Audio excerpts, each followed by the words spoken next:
Sa bawat hakbang, At sa bawat araw, Pag-ibig lang ang ating gabay.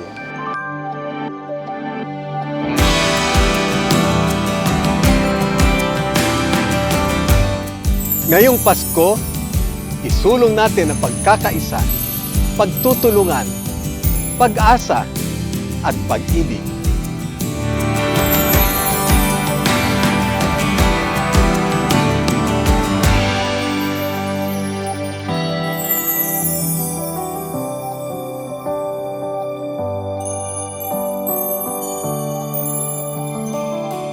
sa aking larangan at sa pagbigay karangalan sa ating bansa, pag-ibig lang.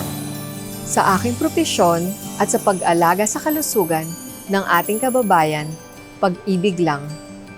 Sa aking pagsilbi sa bayan at sa pagtatanggol sa ating bansa, pag-ibig lang.